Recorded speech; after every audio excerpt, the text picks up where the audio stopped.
Hello, everyone. Welcome to the History Valley podcast with your host, Jacob Berman. Today, I am joined once again by Dr. Kipp Davis, and today we are going to be getting into the Dead Sea Scrolls. Last time we did talk about it somewhat, although we were more focused on the Old Testament, but this time we're going to be more focused on the Dead Sea Scrolls and its dating. And we're going to discuss things about Jesus not being in there, um, why we know he's practically not there in at least the text that we have, um, and go from there. Okay, Good. so there are some people out there that argue that Jesus is in the Dead Sea Scrolls, and just going to take a look at this. Peter Cresswell in Jesus the Terrorist argues that the teacher of righteousness is better identified with Jesus.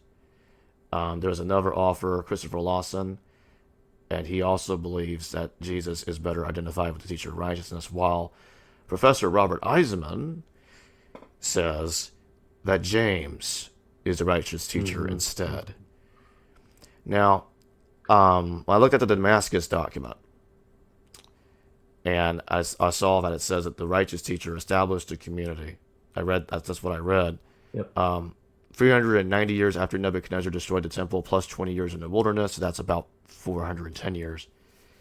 After 586 BCE, which would appear to put it around 176 BCE. At least that's the setting of the Damascus document when that writer thinks and believes that this is actually happening. While Habakkuk Pesher indicates that the Kittim have entered the land of Israel, and in the way it's talking about that, it appears to be discussing Pompey's entrance into Israel. Mm-hmm. So, Yep. I would like you to get into that. Like, what do you think about this? Why doesn't any of these why doesn't any of these identifications work? And there's one more name I want to bring up before you answer that question. Barbara Fearing, she Mm. identifies John the Baptist with the righteous teacher. So these are some puzzling identifications Yeah. for me. Like when I read this, I just don't see how it can work. Um, but anyway, take the floor. I Tell me think why it fails. so. First of all, I just this doesn't really have anything to do with this, but this is one of these frustrating moments for Hmm. me when as you're talking, I started looking for one of my additions on the Damascus document and not seeing it, and now you know Right. I moved in 2000. So yeah, in 2015 I moved back to Canada from Norway, and I had to ship a bunch of stuff, and I had all sorts of books in boxes. I had to store several of them. I thought I had everything, but now I'm still discovering years later things in my own personal library that are missing. It's Hmm. very annoying. So yes, I no longer have my Damascus document edition. So that's besides the point. Hmm. Yeah, why doesn't Jesus fit in Right. the Dead Sea Scrolls? I mean, I think the dating is probably the most uh is probably the best argument against that. It's probably the most prominent reason for why things don't align. And the dating too, we tend to um, take that in correspondence with the archaeological discoveries at the site of Qumran. And there's been extensive work done, and um, you know clear identification of settlement layers all the way back into the second century Hmm. BCE. You've got the manuscripts themselves. So from the perspective of the hard data, The manuscripts themselves fit within the time frame that has been suggested by consensus scholarship. From like the early mid second century all the way through to early mid second century BCE all the way through to the first century CE aligns very nicely with the manuscripts themselves. And for those that we are with, a relative degree of confidence are able to date. So, from a chronological perspective, it's really difficult to posit a Christian connection to the teacher of righteousness. And the reason I was looking for my edition on the Damascus document is because in a very interesting feature of textual criticism, there are, and I'm not talking about, I'll just put my teacher's hat on here for a minute. When we're speaking about the Damascus document, we're speaking about a couple of things. The first is a manuscript that we know from the Cairo Geniza, which was discovered in the 19th century by Solomon Schechter, I believe. And it had been written about already for several decades prior to the discovery of the Dead Sea Scrolls. The particular manuscript that was found in the Cairo Geniza was medieval, I think. I think it was medieval. It was much later than the Qumran discoveries. Although already scholars were able to identify that this was a copy of a text that had been written centuries earlier. Scholars were already, setting this text back into the mid to late Second Temple period, even before the discovery of the Dead Sea Scrolls. And then when the scrolls were discovered, in two of the caves, Cave 4 and Cave 6 at Qumran, they discovered copies of this same manuscript, or this same text. Fragmentary copies with some fairly interesting textual differences. Fragmentary copies that were also incomplete. So that's what we're talking about when we're talking about the Damascus document. Now, within the medieval copies, there's actually two sections. There's a section A of the Damascus document, and then there's a section B. And section B is really interesting because it's clearly something that was written later than section A. And one of the reasons we know this is because section B is already starting to interpret portions of section A into just a slightly later time period. So, and some of this includes the teachings or the description of the teacher of righteousness. So it's and I'm very sorry I can't really go into this because my my edition of CD, the Damascus document A and B, is missing from my bookshelf. So all that to say, the time period we're talking about fits from a number of different angles, and on the flip side of that, it's very, very difficult to shoehorn a Jesus or a James or a John the Baptist or a Christian community back into the texts and the archaeological discoveries of Qumran that we have. So, I mean, that's the short, simple answer. Jesus just isn't there. He's never there, mentioned by name, and I think that would be odd, considering the amount of emphasis set by the New Testament documents on the name of Jesus. It's a significant name. Yeshua, Yahweh saves. It's Yeah, it's he's not there. Is that enough? Yeah, oh yeah, that'll do. Um, Okay. and that actually takes me to the next question. There's another attempt here to, as you would say, shoehorn the Christians into the scrolls. Um, in 7Q5, Oh, they often claim is that, this the Gospel of Mark? oh yeah, Yeah, yeah, claiming yeah. that claiming that's somehow a fragment of Mark 6:52 to 53. Yeah. Could you touch on that and explain why that just doesn't work? All right. Um, so uh among the 11 caves discovered in the area surrounding Qumran, which have been by the vast majority of scholars closely identified with the site and considered to be a group of caves belonging to or used by this same sect, um, who wrote and collected the Dead Sea Scrolls. So there's these 11 caves. Cave 7 is of particular interest because there's a few scraps of manuscripts that came out of the cave, and all of them were written in Greek.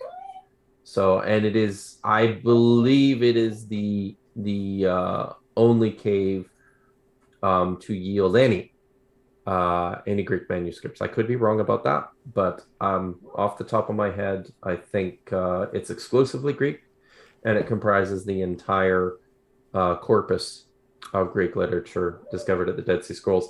And all of this stuff is what we would identify as, I guess, Septuagint Septuagint Bible, and I say that just because we don't really have a better term to classify uh, Greek Bible beyond the fact that it's written in Greek. And it's tricky because several of these fragments of Greek Old Testament texts, even though it's written in Greek, even though we identify it as quote unquote Septuagint Bible, based on the language, several of these actually align closer to Hebrew texts than they do to the existing Septuagint. So that's what we have for Greek manuscripts. That's what we have for Cave 7. Um, I'm trying to remember the name of the guy who wrote this article back in it was in the 1990s, 80s or 90s, I think, in which he suggested that this one fragment from Cave 7Q, and it's very small. I believe it's only about 4 lines. It comprises all of portions of 7 or 8, maybe 10 words off the top of my head. Again, I'm not sure. Um, but there was an attempt made back in the 90s to identify this with a portion of the Gospel of Mark. I think you said chapter 6, Mm-hmm. Yeah. right? So this was fairly shortly and universally rejected by um, by scholars, Dead Sea Scroll scholars. And I'm not entirely sure this guy's background either, but he was a guy who this is sort of the one big thing he published. I'm not even sure if he was working specifically in the scrolls or what he was doing. But as far as I know, it never went anywhere. He never published anything further. Certainly not within Qumran scholarship. Um, but the most recently, which goes back to maybe 2000, 2009, 2010, 2011, thereabouts. Peter Flint, and I know about this because I was working with him at the time. He wrote a very nice article and he published it in Biblical Archaeology Review about this fragment and why it possibly can't be Mark. And he actually, I think, more credibly identified the fragment with First Enoch. Actually, if you give me a minute, we can pause this, right? Yeah, Why don't we? Why don't I? I've got a couple things I can look at here quickly. sure. Why don't I just sort of see what I've got? Because I know this is something that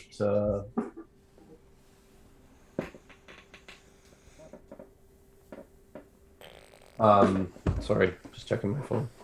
I should turn the ringer off. Sure. Yeah, so I know this is something that Peter had talked about um in some of his other publications.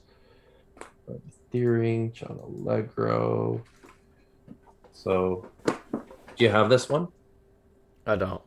Okay, that's a really good. I still think it's the best introduction to the Dead Sea Scrolls on the market. I'll have So, to get it. yeah.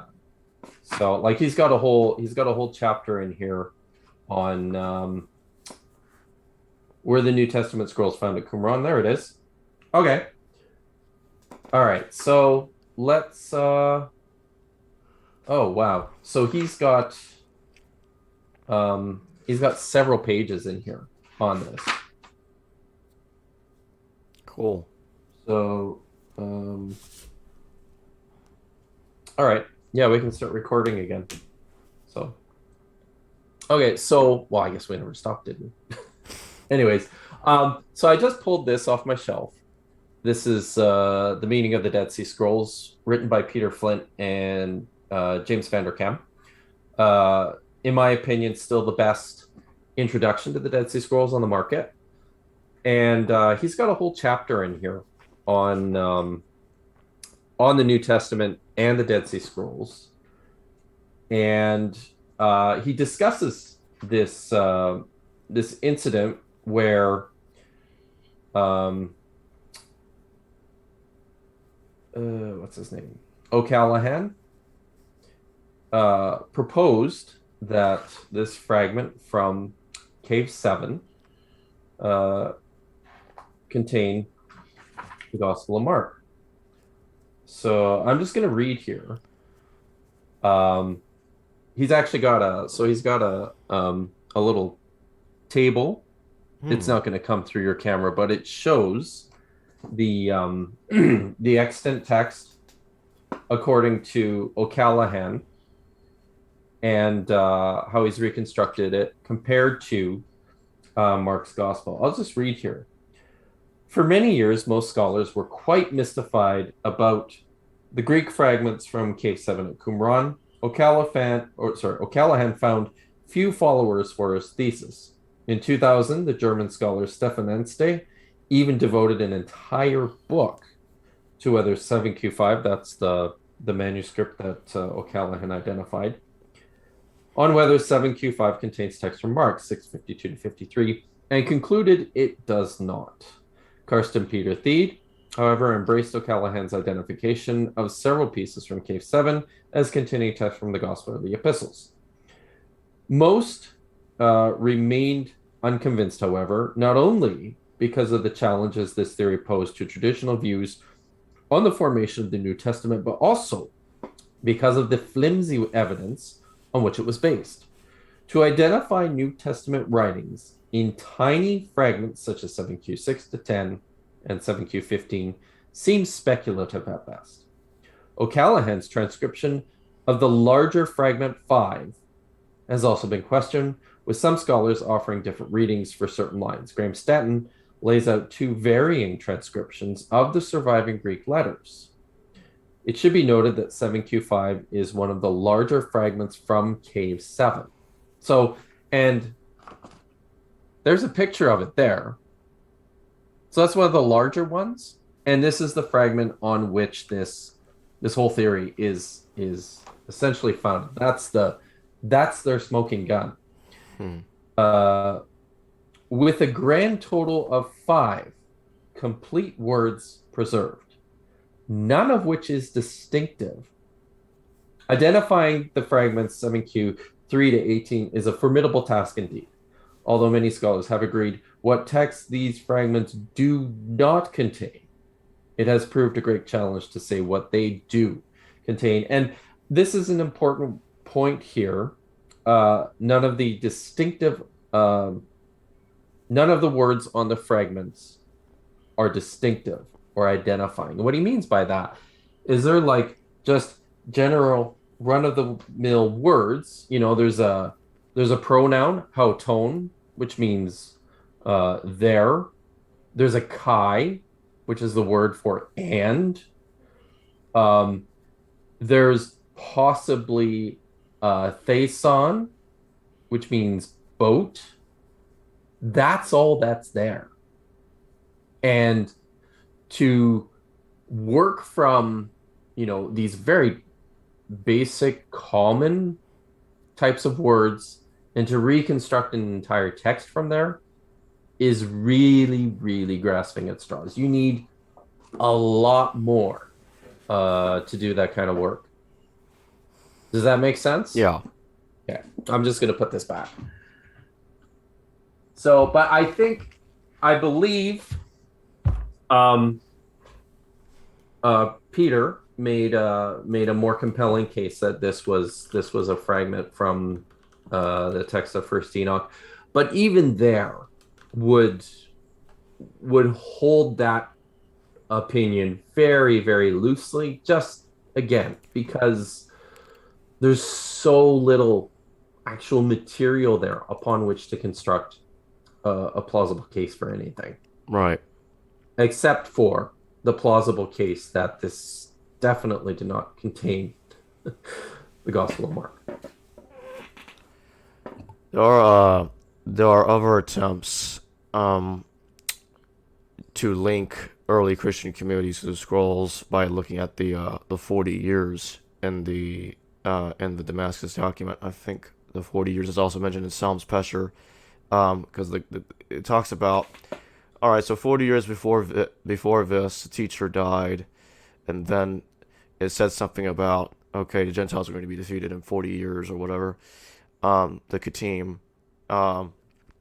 and some of them try to compare this to the Gospel of Mark, with Jesus saying in Mark 13, okay, the temple's going to be destroyed in the future, and it happens roughly 40 years after his time, and they try to say, oh, it's the same 40 years. And when I looked into Habakkuk, I took a look at, okay, the teacher,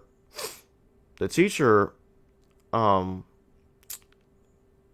according to the Damascus document, he seems to be placing him in the 2nd century BC, Mm-hmm. and 170s, and just about around 40 years later, I think it was on 128 BCE, a Seleucid king got defeated.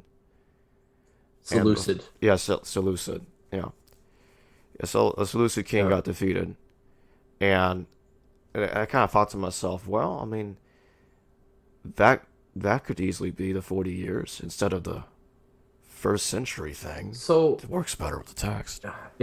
and one of the frustrating things here is that by design, the Dead Sea Scrolls, particularly in the more apocalyptic texts, are extremely cryptic. They employ all sorts of cryptic language and imagery. Mm. The usage of numbers is in many respects possibly symbolic. Now, the 390-year period is something that comes up with pretty with pretty decent frequency throughout several of the Mm. scrolls.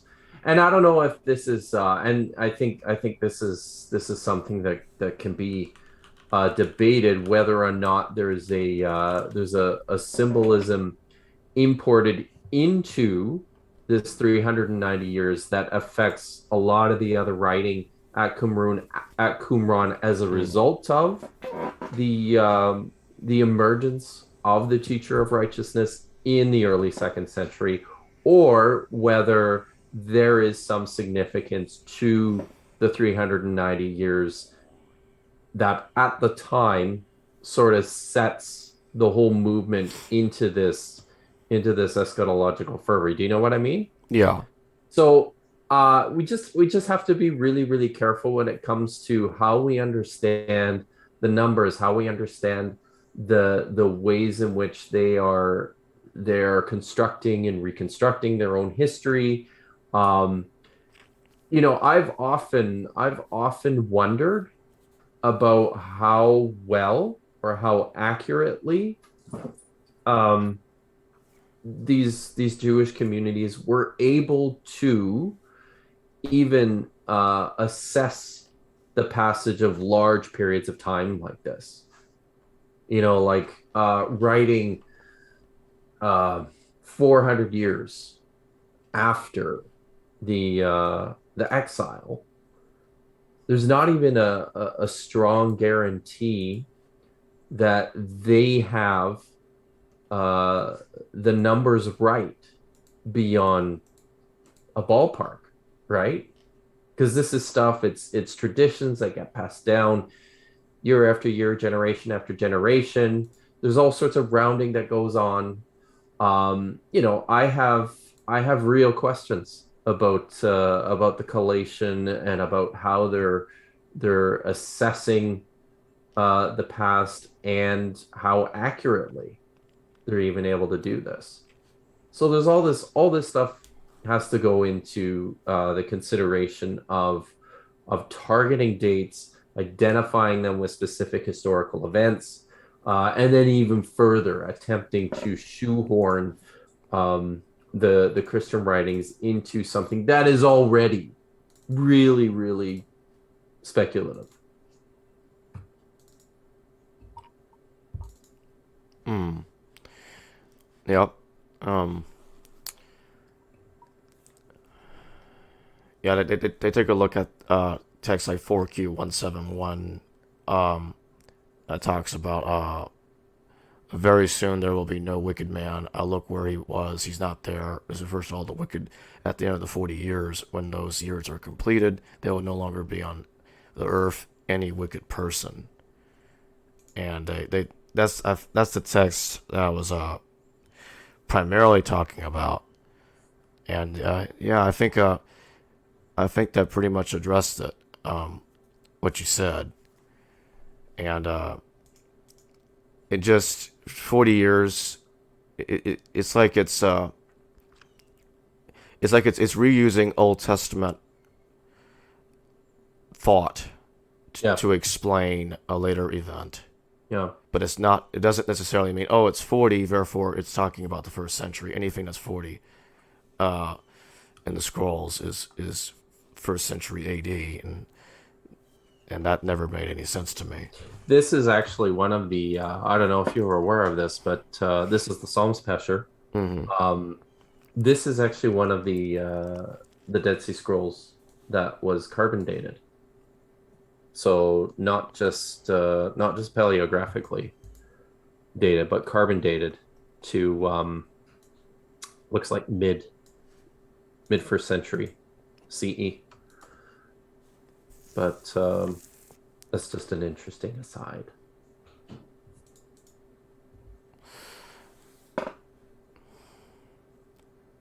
Yep.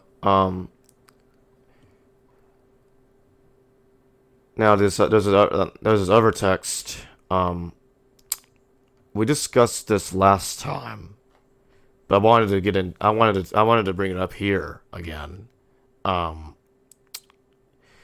this text puzzles me. 4Q167 says this refers to the last priest who will stretch forth his hand to smite Ephraim. Um, when do you think that event? Which event do you think that's talking about? Could it be talking about like the fallout of the Zadokite high priest and the 170s BC? Or because some authors argue that it's not necessarily referring to the end of the high priesthood, but it's talking about something earlier. Um, because the last high priest was Phinehas ben Samuel, and he died on AD 70. Mm-hmm. And Hosea Pesher talks about, if I remember correctly, it talks about the line of wrath. Yeah. And I know that that's supposed to be Alexander Jannaeus Yeah. and Demetrius when it's talking about line of wrath and his enemy Demetrius. Mm-hmm. And that did happen in the Now, early first century BCE, so that and does if seem to be I a problem. Yeah, go ahead. no, I was going to say I actually think there's an explicit identification in another text. Hmm. Um, I could be wrong, but so I mean, just looking at this, and I haven't spent a ton of time in this one either, but like from the mindset of the people who are writing these manuscripts too, uh, you have to consider how they felt about the existing priesthood Right. from their perspective. Certainly, from the perspective of a lot of them, the legitimate priesthood had ended. Right. Even if there were still priests offering sacrifices in Jerusalem, from their perspective, it was over. These priests were totally illegitimate, and what they were doing was completely out of keeping of God's plan. So when they talk about the last high priest, most likely this is part of their own programmatic idea about the existence of the priesthood and its current viability, which for them was like I said, it was over. And yeah, I the dating on that, um, yeah, it it's yeah, it's a lot earlier than the first century. So does it seem to have been written probably in the 70s or 60s BCE based on the events it's talking about? Yeah, exactly. Okay. Um,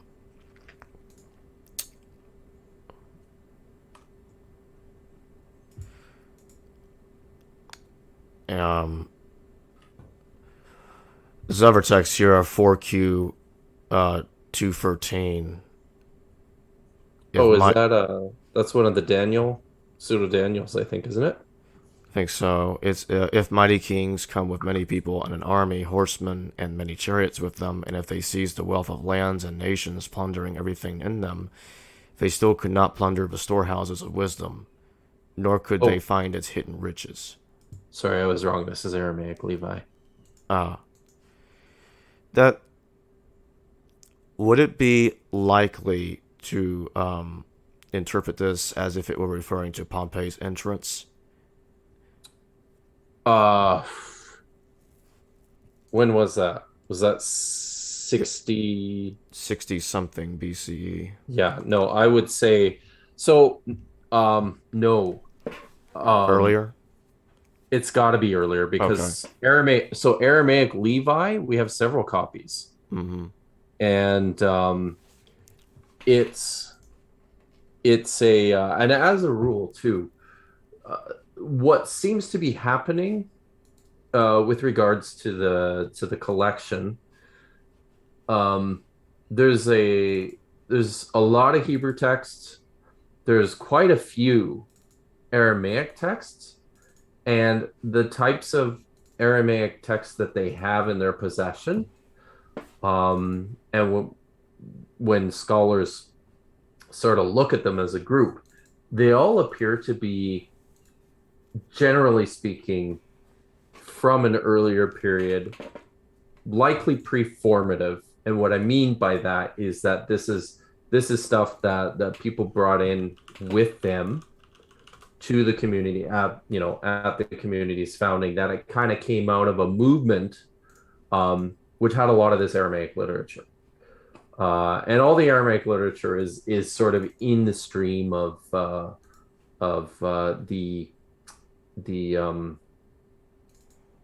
the Book of Daniel. Enoch was written in Aramaic. This other text that we have called Aramaic Levi, testaments of the 12 patriarchs, testament of Amram. It all sort of seems to be within the same kind of a apocalyptic genre, early apocalyptic genre, and lots of these texts tend to get dated just on the basis of their internal evidence of the literary style to mostly before the mid second century BCE. In this particular case, in this particular document you're reading from, is actually another one of the documents. Where was I? Here we are. Yeah, this is actually another one of the documents that was carbon dated. Mm-hmm. And the carbon dating on this one is 197 to 105 BCE. So now, I mean, the case can be made. I'd have to look at it. I could even just pull it up here and look at it to give you an idea about the paleographical date. A case could be made that this is already a, although I think it's a flimsy case, this is already a 50, 70, 100-year-old parchment, which I think is really dubious by the time somebody wrote on it. My computer is being really slow here, so this is not coming up. Sorry about that. All good. But, quite often, and something that we have to take careful consideration of when we're working in the scrolls and we're trying to read what's going on in there, is this intersection between what the text is telling us, the internal cues from within the text itself, how the text itself relates to all the other literature that we have at Qumran, and then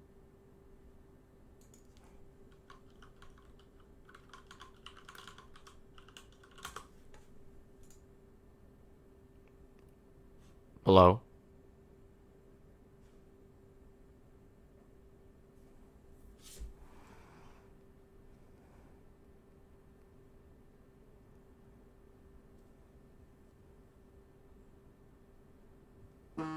Can you hear me?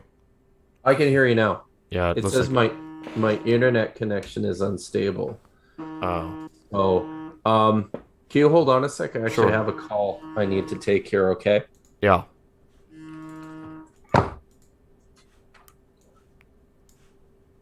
Hello.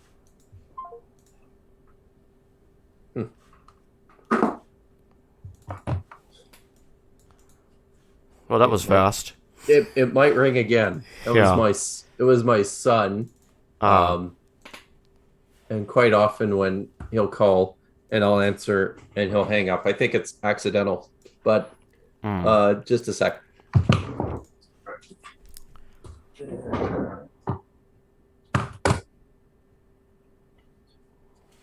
Okay, so what I'm doing here, I'm gonna pull up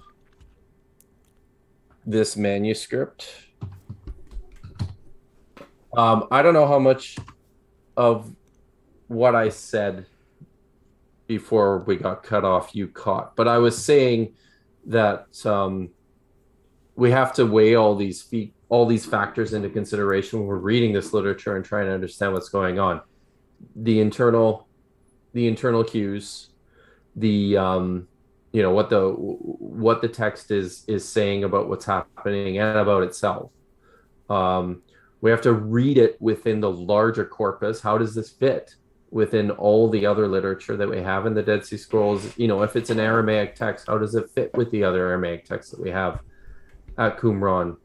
Um, you Right. know, we take these features into consideration. One that's really important that lots of people, lots of scholars, are still not um, correctly, in my opinion, taking into consideration or appraising is the manuscripts themselves. How old they are, um, the medium that they were written on. Right. Parchments versus papyrus. What types of text they are on the Yeah. basis of their scribal features. Because, for example, and this is a pretty broad example.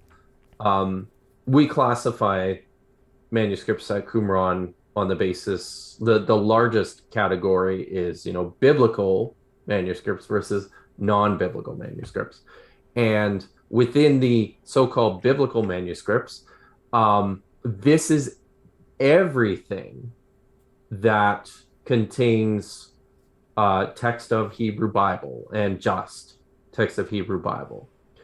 But within that grouping, you've got obviously very large, exquisite manuscripts that we would call deluxe editions, which I think, are the best case of so-called scriptural manuscripts, copies of scripture that were read by the community and handled as scripture by the community.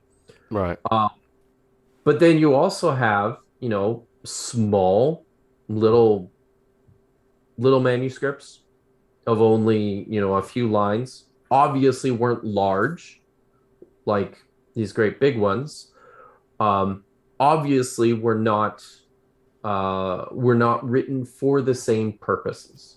And then you've got weird things like the phylacteries.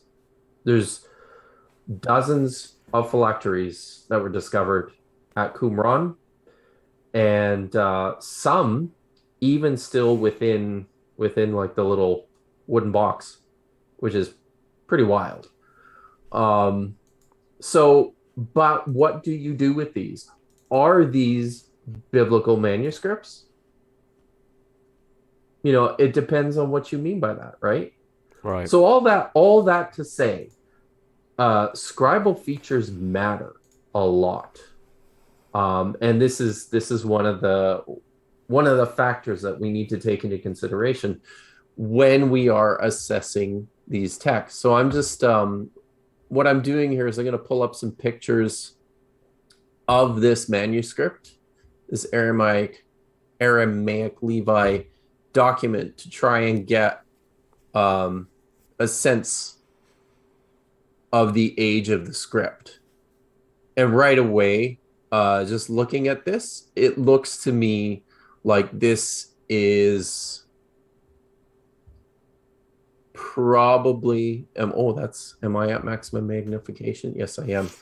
Like, this looks to me like, just at a cursory glance, I'd have to spend some time with it to be sure, but this looks to me like it's at the latest very early first century BCE. I would kind of put it right on the margin there Mm-hmm. between late second century BC and early first century BCE. So clearly, this is something that was written before Pompey invaded. Mm-hmm. But yeah, Yeah. The reason why I wanted to ask it's a about fulfilled prophecy. um, yeah, the reason why I wanted to ask about that, and I wanted to bring up the last high priest thing in Hosea Pesher is because things like that have been used to say, okay, well that's talking about the Jewish revolt. That's talking about the Romans entering into Jerusalem and plundering its treasures, and then using it to build the Colosseum. But I mean, um, And but it's because these arguments get made because people pick up, their English translation by Gaze of Ramesh, the complete Dead Sea Scrolls, and they're just reading the text, right? They're not actually reading the manuscripts. They're not actually taking into consideration all these significant factors that we must, right? Right. We're going to pause there. Earlier events. Like I Mhm. looked at Hosea Pesher, and I realized Lionaref and Demetrius, and I looked at the scholarship on that. I'm like, I already could tell very quickly. Okay, that sounds like what I read about Alexander Jannaeus, and scholars were saying the same thing. Yeah. The Damascus document brings up to 390 plus 20 years after the destruction of the first temple. Yeah, I could tell pretty quickly that the first century AD dating is it's like jamming the text into an era it doesn't belong. At best, the best I could do is maybe a handful of the fragments might have been written later, uh, at best, but that's as far as I would be willing to go. The majority of the text is early, Yeah. and And actually, I'm more convinced that almost all of it is. Yeah, I wouldn't say I don't even I don't. Like when I looked at some of the fragments, like Hosea Pesher, I'm like, mhm. it's like I started thinking about like it's easier to say that the person that wrote the whole thing, not saying it's two different people, this one guy, uh, was writing just way earlier, and he's not talking about 70 AD. Go ahead. Yeah.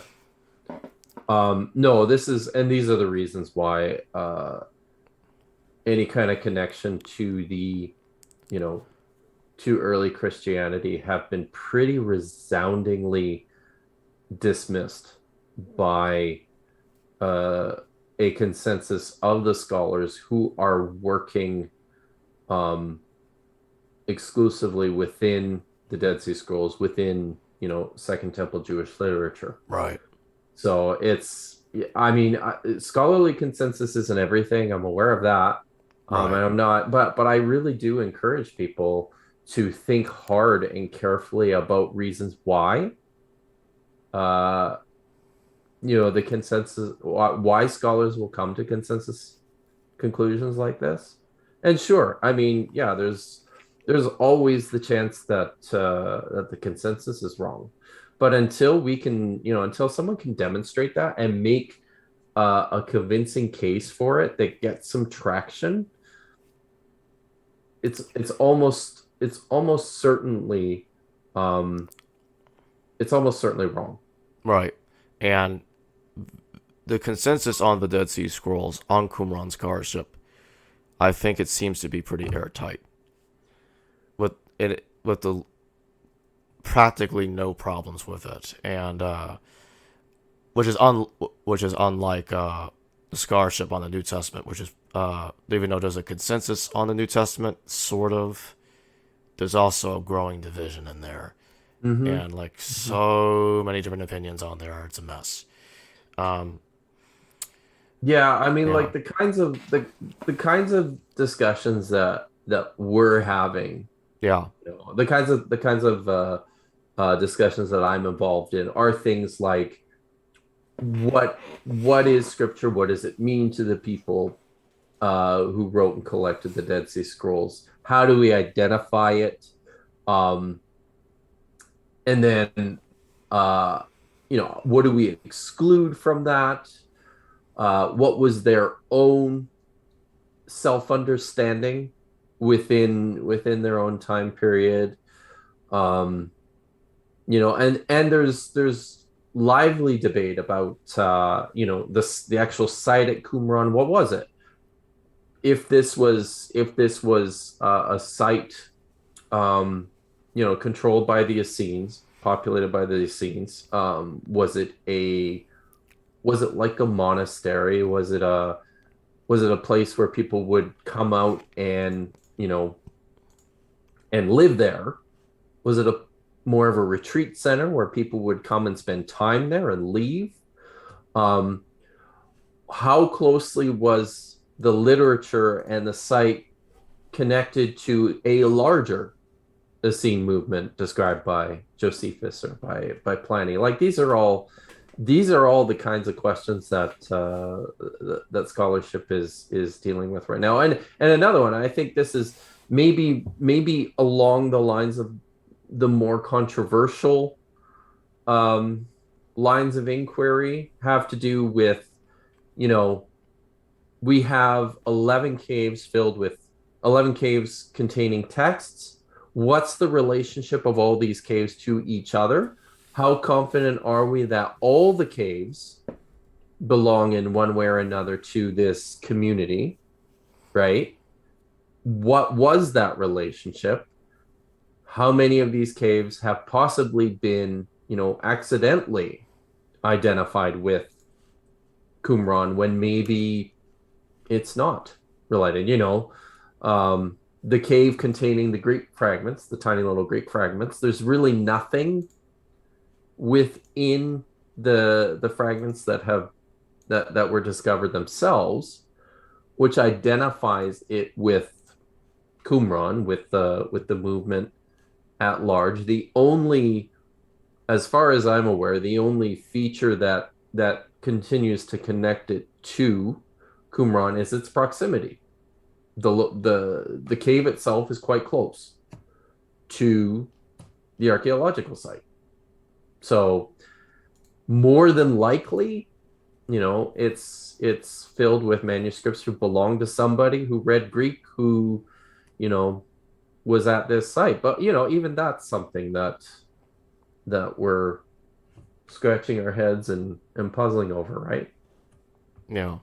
So, there's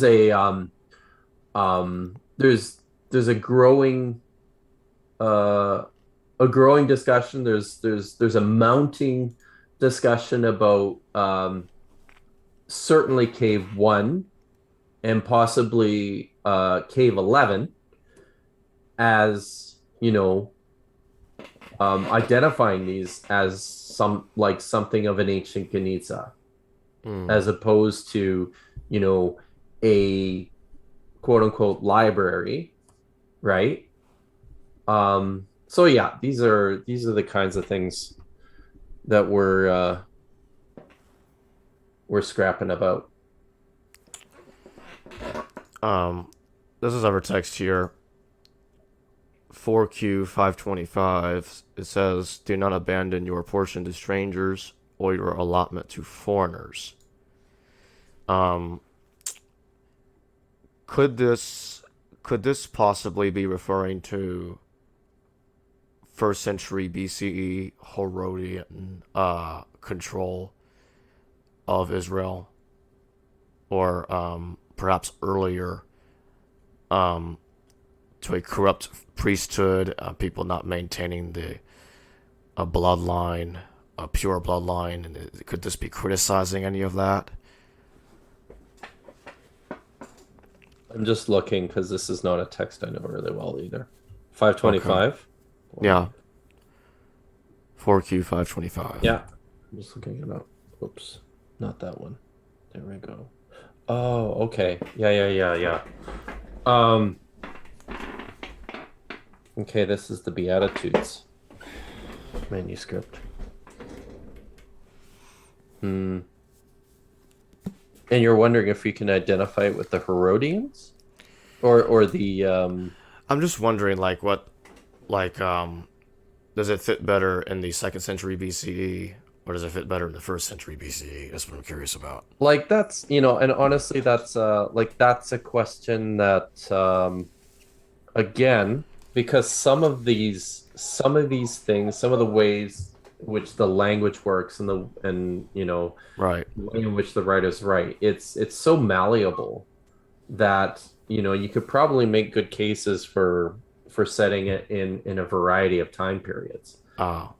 right? So I'd have to take a closer look um at some of the specifics, but um what was the sorry, my little dog. All um good. what was the passage in particular that you were sort of focused on? Um, 4Q525, fragments 5, 7 to 8. Okay. uh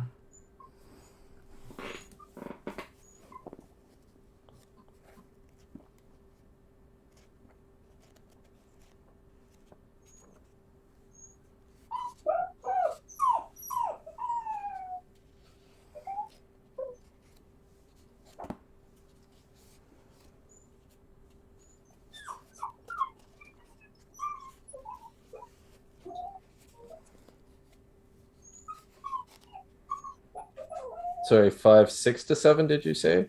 I was just reading, having a look at the whole fragment Yeah. here. 5, 6 to 7. Super fragmentary, eh? Yeah. Yeah, I mean,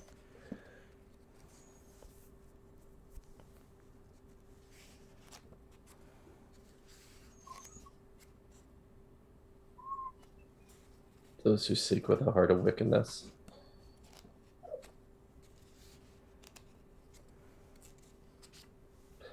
It honestly, it's so much of it's so cryptic that again, it's like Argue for either or. you can. Mm-hmm. Um and I'd have to go and look at the literature to see what people are doing with this one. It's probably mentioned. I have oh, maybe not that one.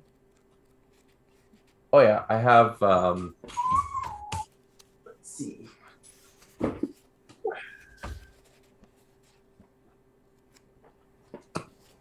John Campen has written an English commentary on wisdom literature, Qumran.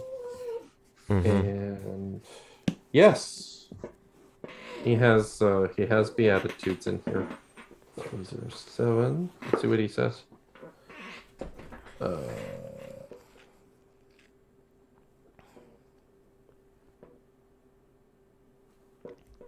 Fragment 5 commentary.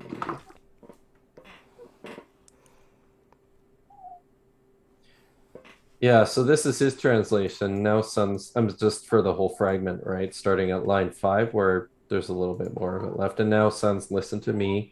In purity, walk something, something, something. In truth, you shall not seek her with an evil heart, something, something, something. Her ways, something, something.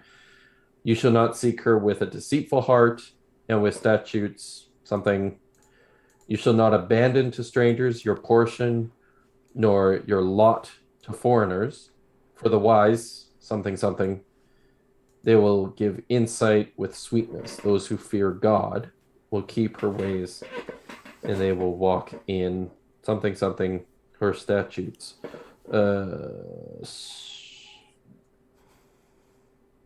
Okay. And line 9. Let's see. Yeah, he doesn't even say anything about lines 7 and 8. Hmm. And in line 9, where it talks about it says they will give insight and sweetness. All he says is this term, which is line 9.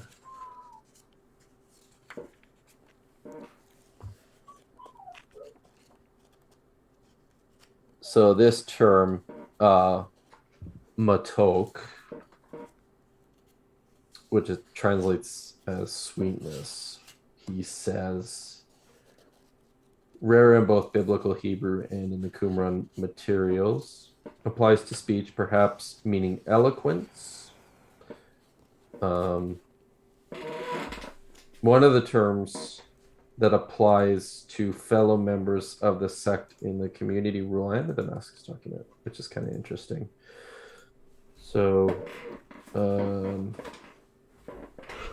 in the section on the historical context, he says this: the earlier Herodian or rustic semi-formal script points to a paleographic date in the second half of the 1st century BCE. So that would be, that very early Herodian. For the sole manuscript of this literary work, Emile Puech proposes a date of composition prior to the Essene settlement at Qumran in the mid-2nd century BCE, after the authorship of Ben Sira and Daniel, hence about 160 to 140. This makes it part of a body of literature used by the sectarians at Qumran, but not composed by them, hence missing some of the ideological features of these works. this perspective, and this is something that scholars tend to do too when we're looking at the collection stuff that it doesn't align really closely with what we have identified as I guess um, the theological distinctive terms and ideas of Qumran. Lots of this stuff tends to get dated earlier. It's not a really strong argument, but that's the direction that the scholarship tends to go. Makes sense. Yeah. So, yes, this perspective on the Qumran wisdom literature is developed at greater length in the introduction of this volume, which counter to this view, Jacqueline de Roux, who actually went to the same grad school I did, has argued for its status as a sectarian document. In her work, we find arguments for placing the text closer to Qumran's sectarian compositions than to traditional Jewish wisdom texts such as Proverbs and Ben Sira.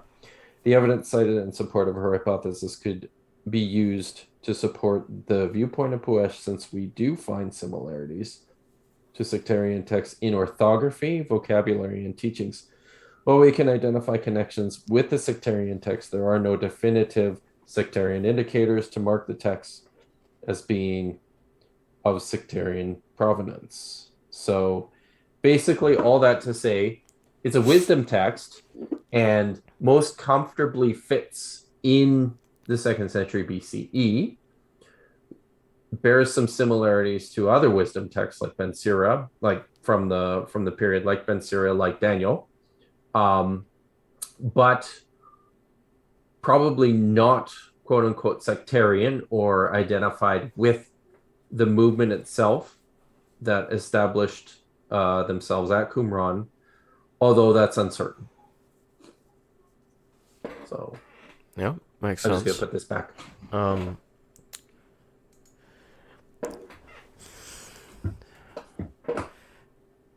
There was there's another attempt to shoehorn the Christian thought into the Qumran text. This is in an interpretation of.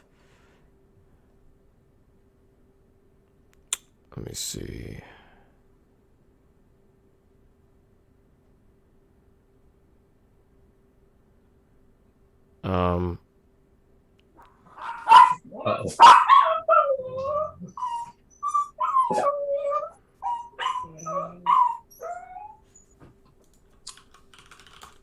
Sorry, my dog's losing her mind here. Yeah, it's all good. I could mute myself. No, it's all good. I think it's 4Q213. If mighty kings come with many people and an army, horsemen, and many chariots with them, if they seize the wealth of lands and nations, plundering everything in them, they still could not plunder the storehouses of wisdom, nor could they find its hidden riches. I think I read that earlier, and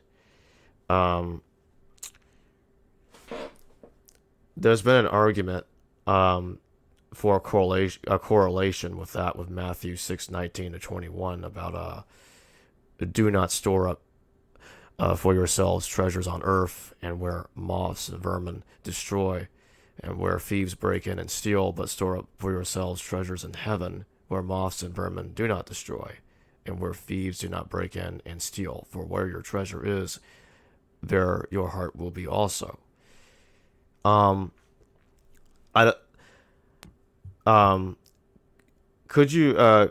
it possible that instead of that being correct, because I don't believe that's correct, and I know you don't believe that would be correct either, that's somehow evidence that's 1st century AD because of that correlation, if it is a correlation anyway, could Matthew be, or whoever wrote it, could this person be using some sort of tradition, some saying, instead of necessarily, okay, one parallels the other, so therefore it's 1st century? Yeah, exactly. Okay. Like so much of this stuff we're dealing with, and we're dealing with a period, and we're dealing with groups relatively small geographical region that are all drawing from the same stuff, right? Same traditions, similar ideas. So there's going to be tons of cross Right. pollination and intertextuality. Like I think I wrote this is my master's Uh-huh. thesis, and this has to do with the figure Elijah um, in the very sparse in his very sparse representation in the Dead Sea Scrolls. But I spent quite a bit of time dealing with um, this this one passage in particular. Let's see if I can find the table of contents here. Right. I need new glasses, eh? Um, so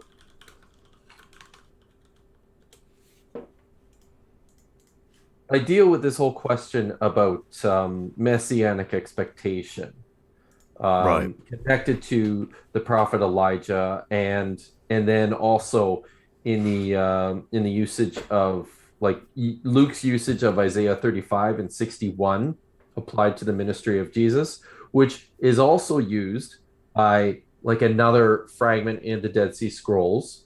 Right. This there's like this conflation of passages, and when we look at these sorts of things, that's usually where we start is, wow, these people knew they knew some of the same literature or traditions. They were drawing from them in a similar way.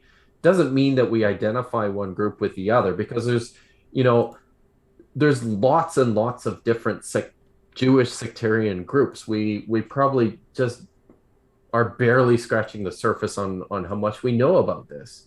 And I think something else that deserves some attention here is just how large and extensive the corpus of Jewish literature in Palestine was. Yeah. Um, it was not enormous, right? Like there was the Hebrew Bible text, and then there is what we know from the Apocrypha and the Pseudepigrapha, parts of the Pseudepigrapha, and the Dead Sea Scrolls. But from everything that we know of, I still think it's fewer than 1,000 um, actual compositions. Right. So it's not like today, where we virtually have hundreds and hundreds of millions of books written in English. Like we're talking the entire extent of Hebrew literature at the time of Jesus might have only numbered 1,000 or 1,500 or 2,000 entire works, like in Oh. their entirety, right? So so all that to say, there is a very limited corpus upon which everyone is drawing. Hmm. And that takes me to the next question. This is referring to um 4Q184, the wiles of the wicked woman. Oh yeah, hey. Um, I've been pretty curious about this. I know John Allegro talked about this quite a bit. Um, um, so it's talking a lot of stuff about this wicked woman apparently, and whoever wrote this obviously doesn't like this person. Um, and I was wondering, could there be a a similar understanding to what's being discussed about the Lion of Wrath? Um, because it reminded me of the way they talk about Alexander Jannaeus as the Lion of Wrath, and I wonder, could this be his wife Salome? Mm. I was wondering Um, what you would think about that. again, um, maybe I don't think I'd go with this particular manuscript. I don't think I would go in the direction of making a connection to Sure. history because uh and yeah the the general thinking on this particular document is that this is again, it fits very nicely within the genre of wisdom that we know from the Hebrew Bible and from the Second Temple period, and which looks like had a you know had a thriving following and an existence uh, in the time period. So in other It words, reads very, very similarly to the writings like Ben Sira. So right at the outset, I uh, would suggest that this has to do much more likely with the personification and the juxtaposition of wisdom as a virtuous woman mm-hmm. again over and against folly as a prostitute who will lead you astray. I mean, I've got something here. This was Okay. so this is and it brought to mind an article that appeared in this book by Ibert Tickler, in which it's actually an article in which he deals with reconstructing this particular manuscript. And I mean, we're not even sure that all the fragments here have been correctly identified. It Uh, seems quite likely that some of them might belong to something entirely different. Um, so I'm just sort of scanning here to see what he says. More interesting than isolated words are features of style and genre. Fragment one is poetic, describing the behavior of a seductress. The other fragments have an obviously different style. Fragments two to three, though fragmentary, clearly address the second person masculine singular, use imperatives and probably refer to God. Fragments five and six seems to have jussives, again, suggesting a different style. Um, just skipping ahead here. Compositions often consist of sections with different styles, and style or content alone should not be decisive in determining whether fragments belong together or should be attributed to different manuscripts. So he's talking about using this as a means of putting these fragments together or not. And then he says, in the case of 4Q184, we are challenged to determine what kind of composition could have contained both the famous poem in fragment one, and I believe that's where you were reading from, yeah, I think and a so. Yeah. series of specific instructions to a second person singular addressee. The only thing we may conclude with great likelihood is that apart from a general correspondence of hand fragment 4B, does not correspond in any other respect, dimensions, details of hand or style to the other fragments. So he's actually making an argument here that some of the fragments should actually be removed. But the as a rule, and as a rule, just looking at the poetical nature, and it's a beautiful looking, like it's a really beautiful looking fragment here too. Let's see if I can Yeah. pull. I have a picture here in the book. Oh, I just linguistic. Oh, here we go. Um, yeah, it's uh, it's that big one there on the top. So this isn't coming through nicely on my camera, but it's big. Yeah, I can see Um, that. like it looks to me like it's about 20 lines. The column is wide. Um, the script is very elegant. Which all of this communicates to me that this is an important document. It's a significant document. It's probably quite an old text. Um, just because it takes time. It will take some considerable time for a piece of literature in early Judaism to achieve the kind of status that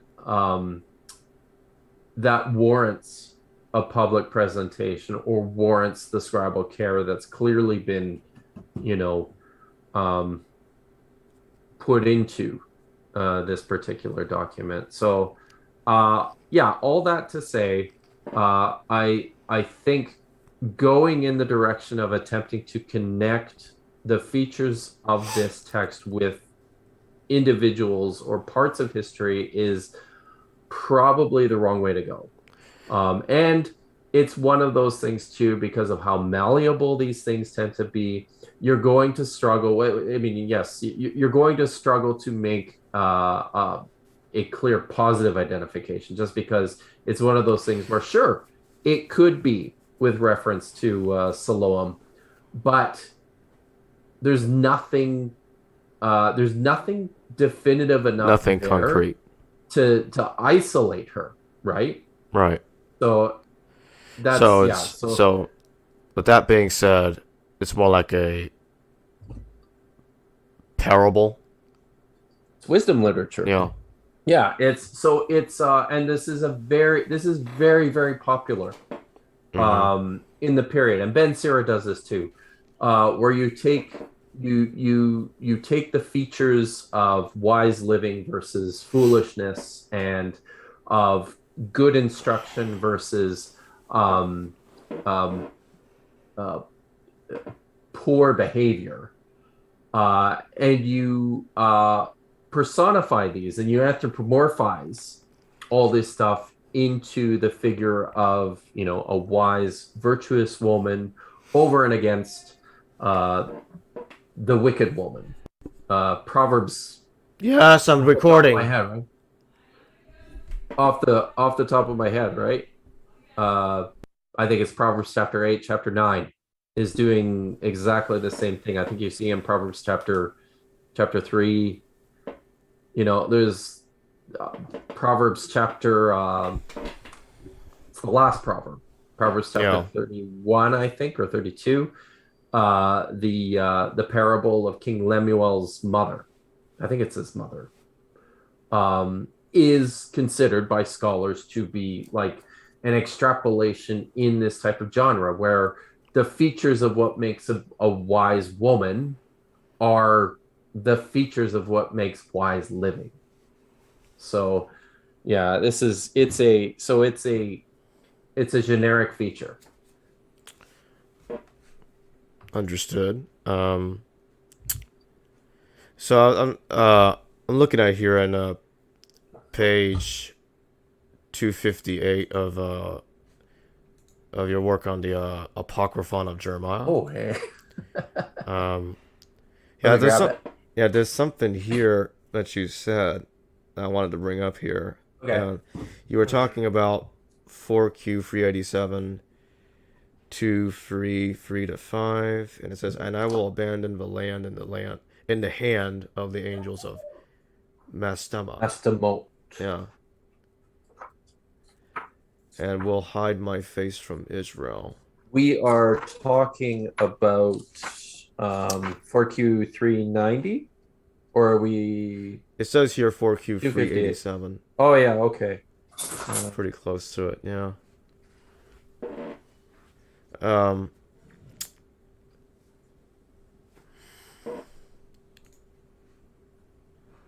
hmm.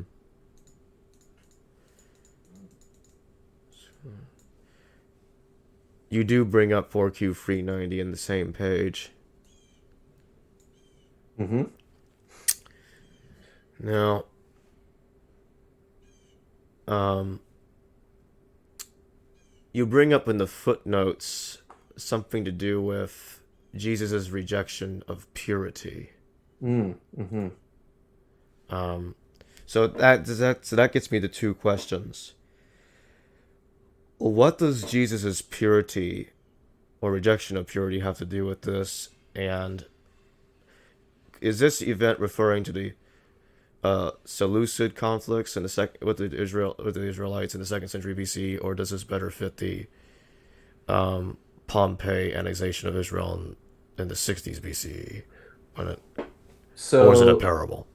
well, it's not a parable. Okay. Are you talking about the Apocryphon? Yeah, the It Apocryphon is of Jeremiah. not a parable. Right.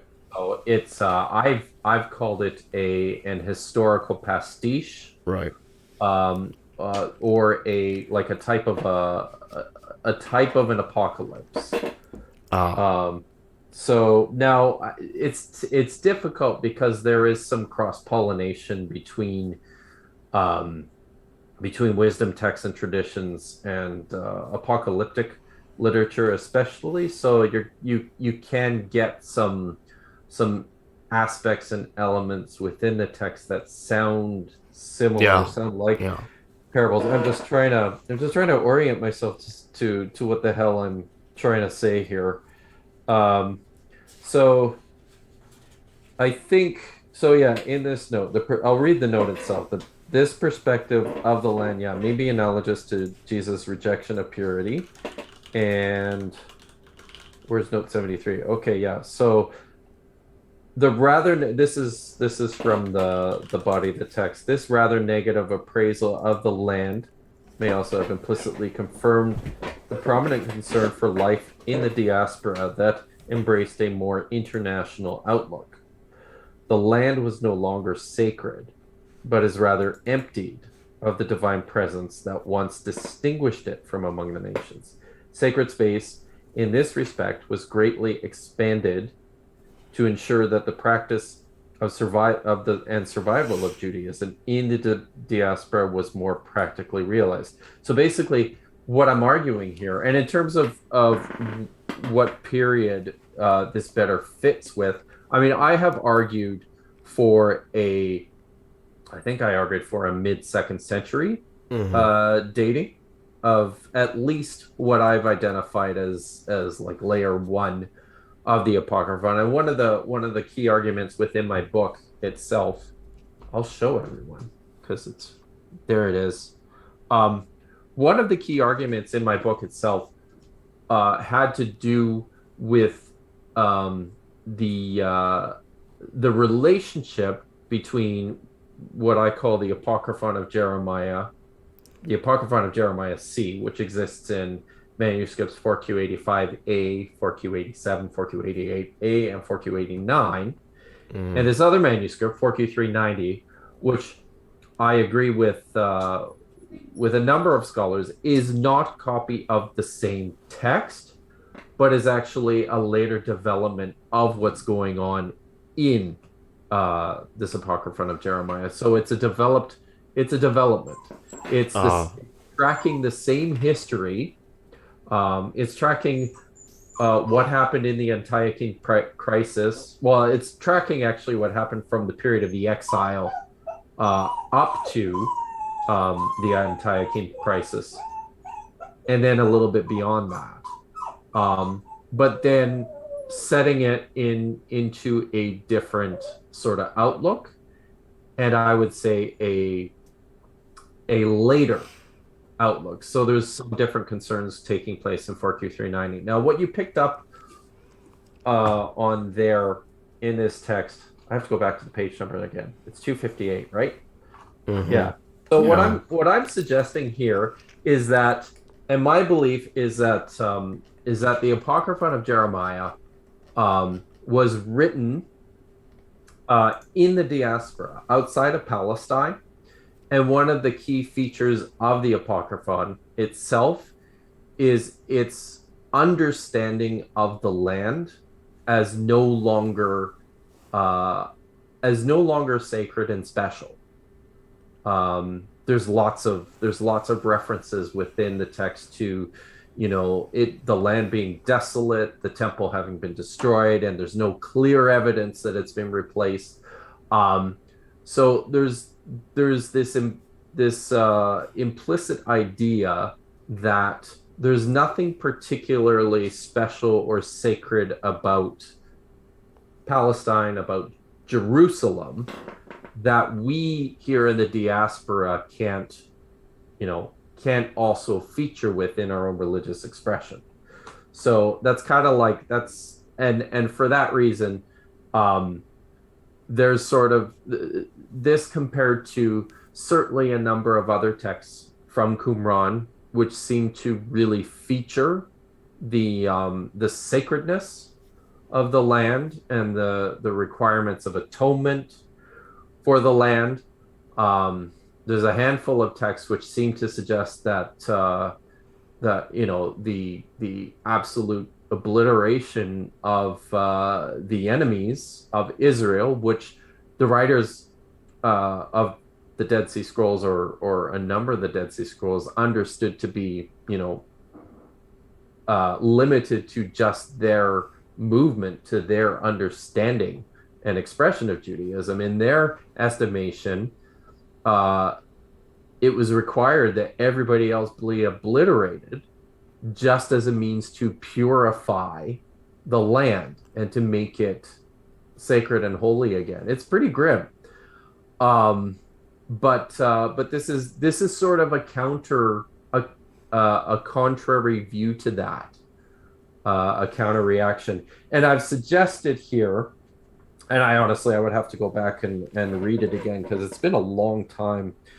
Um, but I've suggested that it's similar to what I think the gospel presentation of Jesus is doing, in as much as there is an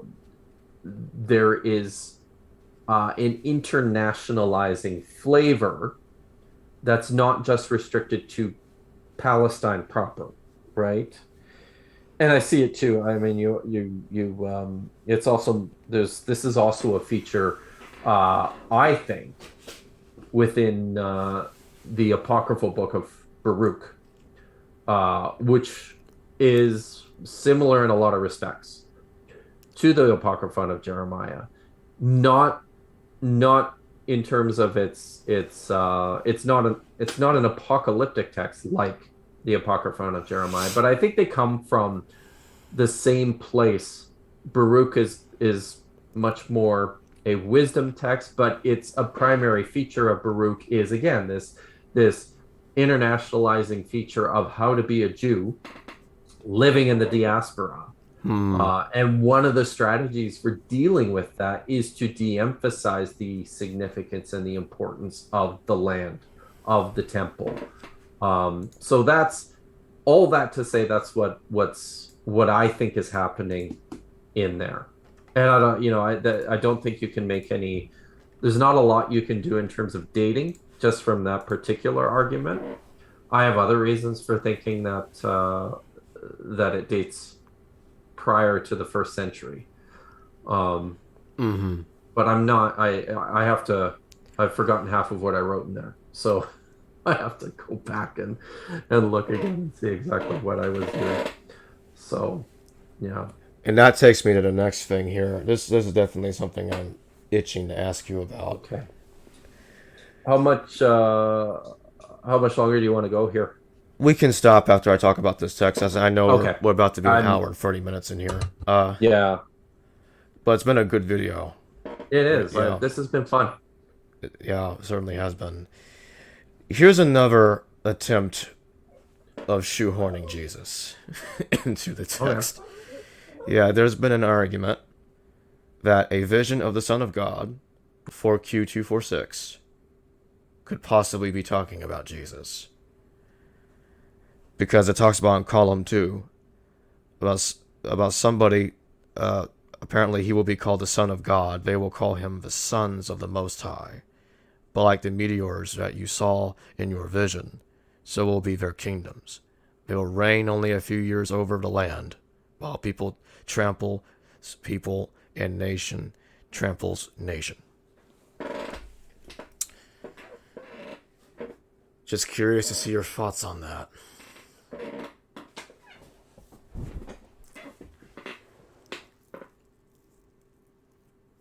Sorry, just unmuting my mic here. I'm the wrong person to ask about this one because my good friend and colleague Orstein Jusnes at the University of Agder in Norway wrote his whole dissertation on this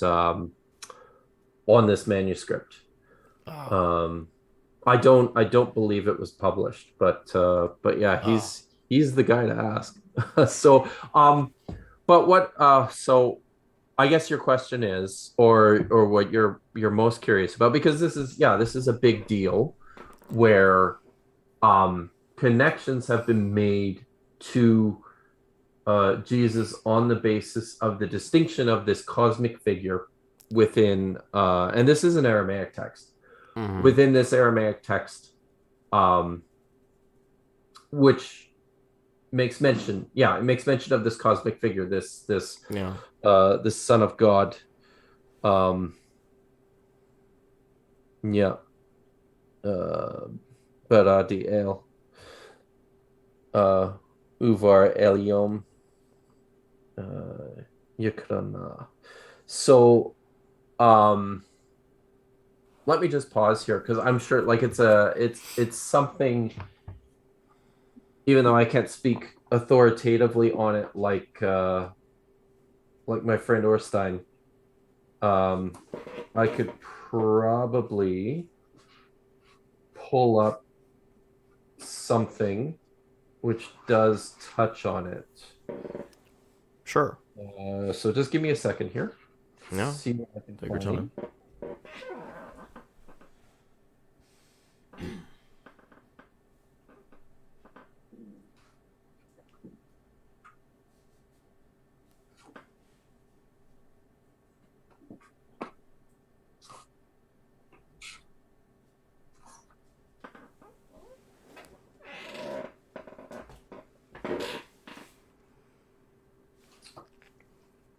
Um,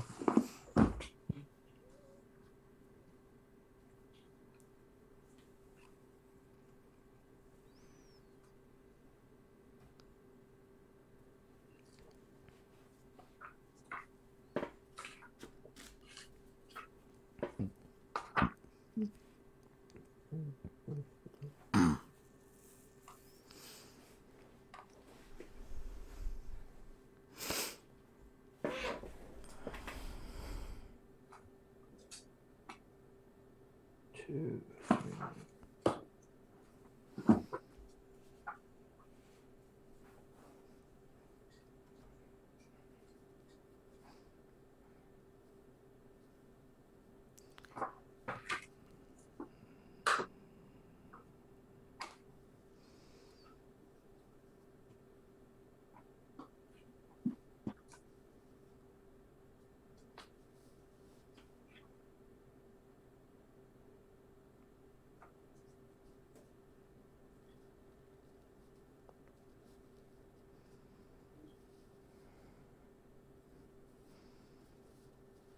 okay. Okay. So I am reading from an article by Michael Nibb, uh, from this book, The Dead Sea Scrolls After 50 Years. Hmm. So it's actually, this is a few years old now. Um, and the article is, I think it's just called Eschatology and Messianism in the Dead Sea Scrolls. And in speaking about this particular text, um, the manuscript itself dates from the last third of the first century. So it's Herodian. Oh, So, Leila, hey, stop it. So, here's what he says. Among the various explanations for this text that have been put forward, two main lines of understanding have dominated. A historical interpretation according to which the titles, Son of God and the Son of the Most High, are used in a polemical way to refer to a Seleucid ruler, and a messianic interpretation according to which the titles are used in a positive way to refer to a messianic figure. A decision between these two lines of interpretation is made more difficult by the fact that it is not clear whether the subject of the verbs in 2 verse 4 is the Son of God or the people of God. oh, And also by the fact that the first verb could be read both as Yakim and Yakom, uh, although the second verb is most probably unique. So there's a terminological issue here too. Millick believed that the son, and J.T. Millick was one of the truly great Dead Sea Scrolls scholars. He was a bit of a savant. Um, Rumor has it he spoke fluently in 13 languages. Wow. Yeah. Um, Millick believed, doesn't mean he's always right though. Right. Millick believed that the Son of God in this text was Alexander Belus, but Puesh, the editor of the text, and Studo, Puesh is from France, Annette Studel is from Germany, have argued that the reference is to Antiochus Epiphanes. Comparing the statement in 2 verse 1, he will be called Son of God, they will call him Son of the Most High, with the arrogant claims attributed to Antiochus in Daniel 11:36-37, and in 2 Maccabees 9, verse 8, 10, and 12. And we could add to this also, sections from the Apocryphon of Jeremiah that we just mentioned, where I think this Antiochus Epiphanes is identified as a Agathon. A historical interpretation would make sense of the text and certainly cannot be excluded. But if it is accepted, then 2 verse 4-9 must, column 2 lines 4-9 must refer to the people of God. However, Puesh, while arguing that a historical interpretation is preferable, leaves open the possibility that in 2 lines 5-9, there may be an allusion to the royal Messiah and his kingdom. John Collins, the famous John Collins, in particular, has argued in favor of such an interpretation. And in the light of the obvious dependency on the book of Daniel, cautiously suggests that the text represents a first reinterpretation of Daniel 7 in a messianic sense, which is pretty interesting, I think. So he brings up some objections to both interpretations. He goes on for a couple of pages to so yeah, he actually spends quite a bit of time talking about this particular text. But it's this is one of these things where there are several different options and several different directions to go here. Right. And we can't be sure because we don't have the full text. And we know so little about I think we know quite a lot, but we're still feels like we're kind of scratching the surface in terms of what we know about the people who wrote and collected the Dead Sea Scrolls, about the people, about Second Temple Judaism, about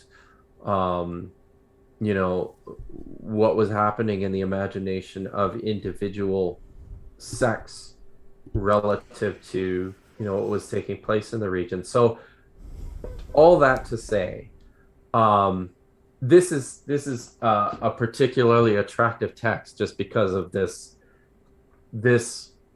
Son of God reference, right, and the way in which the early church understood Jesus as the Son of God. But this is also against the background of apocalypticism and of ancient Near Eastern religion, where sons of gods were cosmic figures from all the way back in antiquity. There's a focus on cosmic figures in and their involvement in the last days, which is something of significance for those who were reading and writing the Dead Sea Scrolls. It's an Aramaic text, which it fits within this whole subgenre, which includes things like the Book of Daniel and the Book of Enoch. So reading it in view of how their understanding their time and understanding what's going on, and their anticipation of the last days. So it's complicated, and it is really interesting. Yeah. Um, from my perspective, I think it really helps to um, show where Jesus fit within this milieu.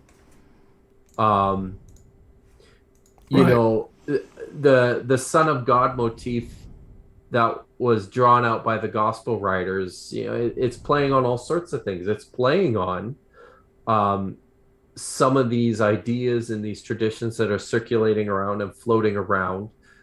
It's also drawing on, I think, some Greco-Roman and pagan ideas about divinity, um, and about religion. So yeah, it's just a really interesting um, mixture of stuff that's happening. And 4Q246 is a fragment from a text that shows us, you know, Yeah. kind of how these one way in which these ideas were playing out. So sorry, that was a long answer, Oh no, but that's yeah, it's one of the really, I hope, one of the things I think that's if we can, if we can sort of summarize a lot of what you and I have talked about today. One of the things that comes out, I think, um, in summary, is yeah.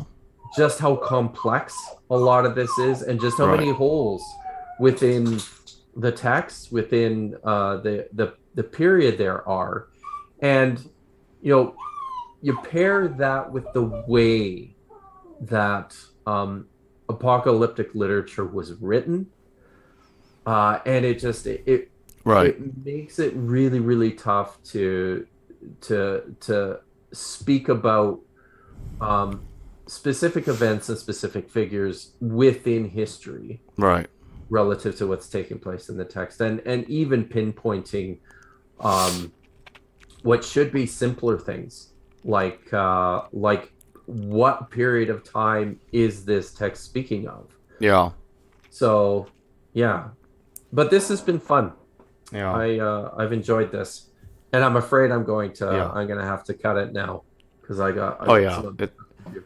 that was a good answer. I mean, I like long answers anyway because it was very descriptive and it really explains to me and to the audience, why Yeah, trying to force Jesus into this text doesn't work. yeah, Well, exactly. What I mean, really, what we need to do when you want to isolate um, right. a text or a prophecy or a uh, an apocalyptic description about a specific figure, what you really need to do is you have to isolate them. So basically, what that means is you have to show that this person is who the text is talking about at the expense of all these other options, Right. right? And that's where all of these interpretations of the Dead Sea Scrolls, which attempt to situate Jesus in there and suggest Yep. that there's this is where they all fall short, right? They're drawing on like in really really well they're trying to make minutia out of stuff that's drawn in really really broad strokes. Yeah. So yeah, and it doesn't work. And it and the other and the other thing is the text actually brings up some ruler will rise from Egypt and Assyria, and he rules Egypt and Assyria, and that Yeah. does sound like the Roman Empire in the early first century BCE, and it could be the vision because of that the vision of the Son of God could be referring to it could be referring to the annexation possibly, or the Mm. earliest it could be this Yeah. the Yeah. yeah And that's how I think that's how Puesh, it was yeah either Puesh or Milik understood the yeah text. So, but again, it's one yeah of those things where it's it's ambiguous enough that you've got several informed scholarly opinions that all Right. disagree with each other, right? Yeah. Yeah. And that's without I'm ashamed to say I've not actually read my friend Orstein's dissertation. Uh, Um, and the reason for that is not because I didn't want to. It's because he told me he was so embarrassed about it he didn't want anybody to read it. So, well, but based on what you're but telling me, it actually sounds like it was well written.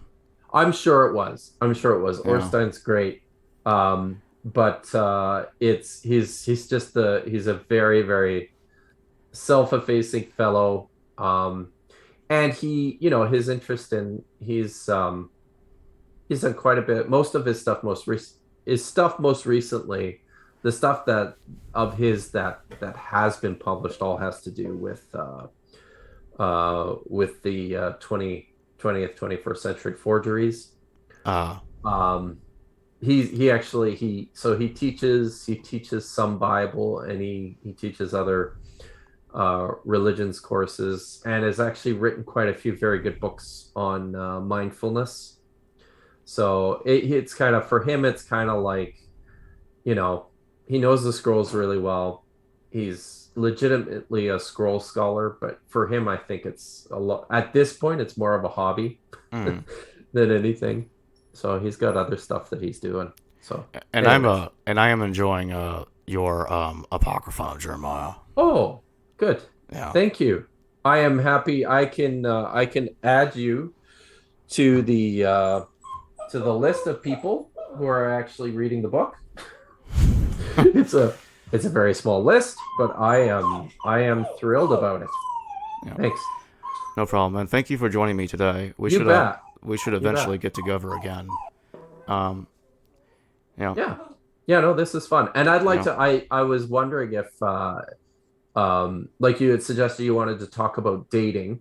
Yeah. Whether I mean did we get into any of your dating stuff today, or So was it it sounds like we got into some of the dating because okay? I did ask you here and there, like when does Yeah. this text look like it most likely was written?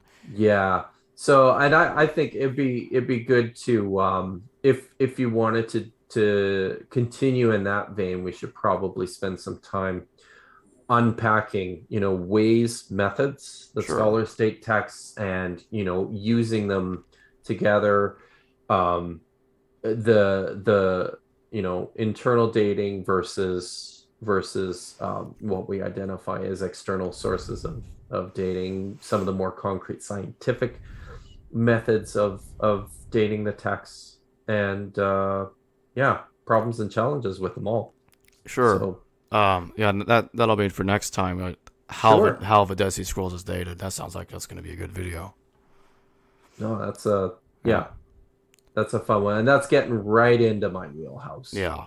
at that point. So cool. All right. Well, it's good talking to you, Jacob. Same here. Uh, Yeah. you take care. You too. And I look forward to doing this again soon. Sure. All right, everybody. Thanks for watching. Don't forget to subscribe. Check the links in the description. Go to the Patreon, PayPal, if any of you wish to further support this channel beyond subscribing it. I would greatly appreciate it. Or donate to through the super chats in future live streams. Thank you. Hello viewers, thanks for watching this video from the History Valley YouTube channel. Please don't forget to subscribe and hit the notification bell, and if any of you wish to further support this channel, please consider checking out this channel's Patreon page and becoming a patron, and or donate through PayPal or through Super Chat during a live stream. Thank you.